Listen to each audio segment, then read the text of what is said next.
Samy et Julie, citoyens. Texte d'Emmanuel Massonneau, illustration de Thérèse Bonté.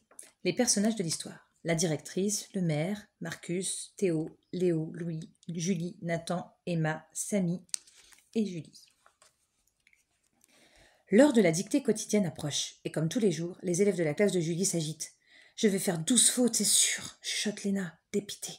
Mais la maîtresse annonce « Je dois vous parler d'un beau projet. Notre directrice et le maire lancent un appel à projet dans notre école. Chaque élève pourra présenter une idée afin d'améliorer la vie de l'école, de notre quartier ou de notre ville. Aujourd'hui, pas de dictée. »« Trop génial ! C'est obligatoire ?» demande Mathieu, subitement très inquiet. « Non, le rassure la maîtresse. Seuls les volontaires exposeront leur idée devant toute l'école. Ensuite, tous les élèves voteront pour élire le meilleur projet. » Les enfants se regardent en silence. La maîtresse poursuit. Les 3 projets qui auront recueilli le plus de voix seront étudiés par la directrice et le maire afin de les réaliser. À la récréation, les enfants sont surexcités. « Votre maîtresse aussi vous a parlé de l'appel à projet ?» demande Julie et Samy. « Oui, s'écrie-t-il, c'est drôlement chouette. Mais vous vous imaginez parler devant toute l'école ? Moi, je n'y arriverai jamais, dit Basile. Moi non plus, renchérit Léna. Vous êtes vraiment des minus, lance Louis, qui semble avoir une idée derrière la tête. Julie aime bien les défis. Il faut que je trouve une idée, se répète-t-elle sur le chemin de la maison. Tout à coup, Samy s'approche d'une poubelle contenant des jeux à peine abîmés. « Eh, on n'a pas le droit de prendre des choses dans les poubelles, lui lance Julie. Elle s'arrête net. C'est pas normal de jeter des jeux qui pourraient servir à plein d'enfants. La voilà mon idée. Eureka !» À peine arrivée à la maison, Julie commence à rédiger son projet. Organiser une fois par an une grande foire aux jouets dans le parc où chacun pourrait donner ou échanger les jeux et les jouets dont il ne veut plus. Très fière, elle raconte son idée à Samy, qui est aussitôt emballée. « Ma grande sœur adorée, tu es trop géniale. Je vais gagner, c'est sûr, conclut-elle. Toi et tes copains, vous allez voter pour moi, pas vrai ? Tous pour un joujou pour tous. Ce sera mon slogan. » Dès le lendemain, à l'école, Samy fait campagne pour l'idée de Julie. « Vous devez voter pour elle, c'est obligé !» s'exclame-t-il. « Pas d'accord !» réplique Tom. « Je voterai pour le projet qui me plaît le mieux. Et moi, je vais en proposer un, renchérit Léo. » Louis a un projet aussi, mais il le garde secret, prévient Basile. « Si vous ne votez pas pour ma sœur, je ne suis plus votre copain, menace Samy. »« On vote pour Julie. On vote pour le projet qu'on préfère. »« Non, si, non !»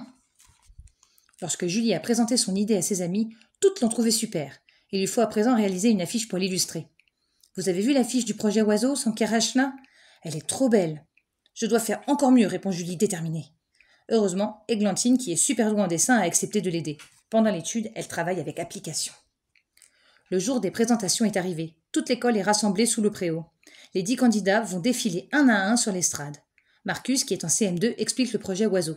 Il propose d'accrocher des nichoirs dans le parc. Sa présentation est très réussie. C'est à Julie maintenant. « C'est rigolo. Elle est toute rouge, chuchote Basile. »« Te moque pas, t'as dit que t'étais pas capable de le faire pareil, réplique Samy. » Ensuite, Louis expose enfin son idée. Que chacun apporte une fois par an un jouet à l'école pour le donner aux enfants malades à l'hôpital. Ça ressemble à celle de Julie, marmonne Samy. Il a dû copier. À part Nathan, qui ne s'est présenté que pour faire le pitre, les autres candidats ont aussi de très bonnes idées. Marius propose d'installer des boîtes à livres dans l'école, et Théo voudrait organiser un championnat inter-école. À présent, il faut voter. La salle de la cantine a été aménagée en bureau de vote pour l'occasion. Chacun son tour, ordonne la directrice. Et attention, ne mettez qu'un seul bulletin dans votre enveloppe, sinon votre vote sera considéré comme nul. On peut aller à plusieurs dans l'isoloir, interroge Samy, qui vérifierait bien que ses amis votent pour Julie. Pas question, rétorque la directrice. Vous votez à bulletin secret. À voter. Quel suspense pendant le dépouillement. Nous allons recompter les bulletins, annonce la directrice. Le vainqueur semble n'avoir qu'une voix d'avance. Oh non, elle a dit le vainqueur, s'inquiète Julie. Au bout d'une attente interminable, la directrice déclare « C'est tous pour un joujou pour tous qui l'emporte !» Toute l'école applaudit et Samy encore plus que les autres. « Bravo Julie !»